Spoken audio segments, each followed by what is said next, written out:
नमस्कार। गुजरात की 182 सीटों पर नया सर्वे, क्योंकि गुजरात के अंदरूनी सर्वे एजेंसी ने बड़ा उलटफेर यहां पर दिखाई दे रहा है। जो यहां पर सर्वे में जानकारी निकल रही है, आखिर आम आदमी पार्टी की गुजरात में एंट्री से बीजेपी को कितना झटका लग सकता है, क्योंकि आम आदमी पार्टी अब दिल्ली से पंजाब होती है गुजरात की तरफ बढ़ती नजर आ रही है, क्योंकि आम आदमी पार्टी ने अपनी दूसरी लिस्ट भी जारी कर दिया है। यह माना जा रहा है कि 182 सीटों पर आम आदमी पार्टी चुनावी मैदान में है और इस समय देश के अंदर गुजरात हो या फिर अन्य का जो माहौल है, यानी बात की जाए तो मोदी विशेष अरविंद केजरीवाल इस वक्त जो है विपक्ष में टकराव देखने को मिल रहा है।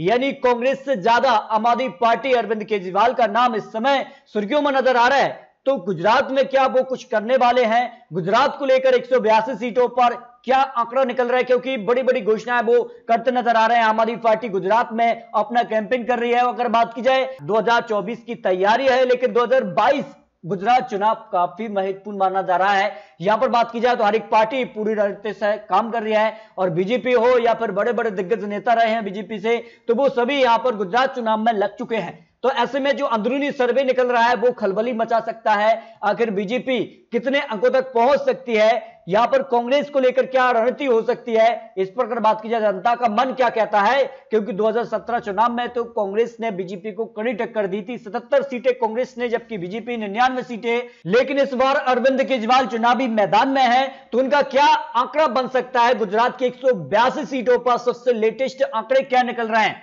अगर बात की जाए कच्छ से यहां पर, तो बीजेपी को 5 सीट, जबकि कांग्रेस को 1 सीट आम आदमी पार्टी के पक्ष में जा सकती है। बनासकांठा की अगर बात की जाए तो यहां पर 3 सीटें बीजेपी कांग्रेस के पक्ष में, 5 सीट, 1 सीट यहां पर अरविंद केजरीवाल की पक्ष में जा सकती है। अगर बात की जाए पाटन से, तो यहां पर 2 सीट बीजेपी, 2 सीटों पर कांग्रेस आमने सामने एक टक्कर देखने को मिल सकती है। महसाणा की अगर बात की जाए कांग्रेस को 1 सीट, जबकि बीजेपी को यहां पर 6 सीटें जा सकती हैं। अगर बात की जाए साबरकांठा के लिए, तो बीजेपी कांग्रेस को 2-2 सीटें बढ़ती नजर आ रही हैं। अरावली की अगर बात की जाए तो कांग्रेस को यहां पर 2 सीटें, बीजेपी को 1 सीट मिल सकती है। गांधीनगर की अगर बात की जाए तो बीजेपी को यहां पर 3 सीटें, कांग्रेस को यहां पर 2 सीटें।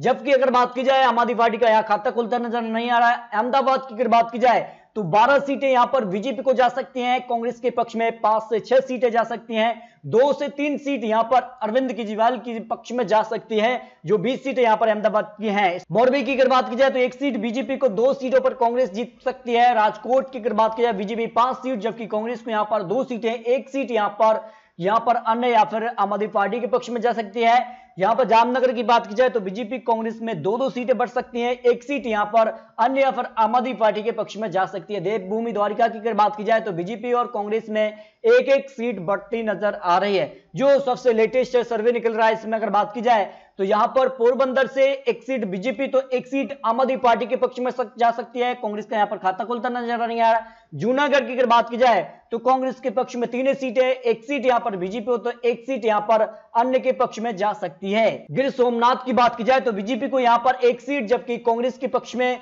2 या 3 सीट, 1 सीट आम आदमी पार्टी के पक्ष में जा सकती है। अमरेली की अगर बात की जाए तो कांग्रेस को यहां पर 4 सीटें जा सकती हैं, बीजेपी को 1 सीट मिल सकती है, जो आंकड़ा निकल रहा है। भावनगर की बात की जाए तो कांग्रेस को यहां पर 3 सीट, जबकि आम आदमी पार्टी का यहां पर खाता खुलता नजर नहीं आ रहा, जबकि बीजेपी को यहां पर 1 सीट पर जीत मिल सकती है। बोटाड की अगर बात की जाए तो कांग्रेस को 1 सीट पर बीजेपी खाता खुल सकती है। आनंद की अगर बात की जाए तो बीजेपी को यहां पर 1 सीट और 1 सीट अन्य के पक्ष में, 4 से 5 सीट यहां पर कांग्रेस के पक्ष में जा सकती हैं। खेड़ा की अगर बात की जाए तो बीजेपी को 3 सीटें, 3 सीटों पर कांग्रेस और 1 सीट पर यहां पर आम आदमी पार्टी के पक्ष में जा सकती है। यहां पर पंचमहल की बात की जाए तो कांग्रेस को 1 सीट, जबकि बीजेपी को यहां पर 4 सीटों पर जीत मिल सकती है। दाऊद की अगर बात की जाए तो कांग्रेस को 3 सीट, 3 सीटों पर बीजेपी यहां पर खाता खुलती नजर आ रही है। इसके अलावा गुजरात के लिए सबसे महत्वपूर्ण माना जा रहा है बड़ोदरा, तो यहां पर कांग्रेस को 3 सीटें, जबकि बीजेपी को यहां पर 7 सीटों पर जीत मिल सकती है। हो सकता है कि बीजेपी की 1 सीट कम हो तो वो आम आदमी पार्टी के पक्ष में यहां पर जा सकती है, जो आंकड़ा हो सकता है। छोटा उदयपुर की बात की जाए तो बीजेपी को यहां पर 1 सीट, कांग्रेस के पक्ष में 2 सीटों पर जीत मिल सकती है। इसके अलावा सूरत की अगर बात की जाए तो बीजेपी को यहां पर 11 सीटें, आम आदमी पार्टी को 3 सीटें, 2 सीटों पर कांग्रेस को जीत मिल सकती है। नवसारी की अगर बात की जाए तो 1 सीट कांग्रेस को, 3 सीटों पर बीजेपी कमल खिला सकती है। बलसाड की अगर बात की जाए तो कांग्रेस को 1 सीट, जबकि बीजेपी को यहां पर 4 सीटों पर जीत मिल सकती है। तो इस तरह से गुजरात की सभी 182 सीटों के बाद फाइनल ओपिनियन पोल के आंकड़े हो सकते हैं। बीजेपी 94 सीटों पर आ सकती है, कांग्रेस 74 सीटों पर जीत सकती है, जबकि आम आदमी पार्टी अन्य मिलाकर अगर बात की जाए 14 सीटों पर जीत हासिल कर सकते हैं। तो इस तरह से अगर बात की जाए तो गुजरात में काफी हलचल इस वक्त देखने को मिल रही है। आम आदमी पार्टी ने अपने 2 लिस्ट जो है उम्मीदवारों की वो जारी कर दी। इसके अलावा अगर बात की जाए तो बीजेपी काफी सक्रिय नजर आ रही है।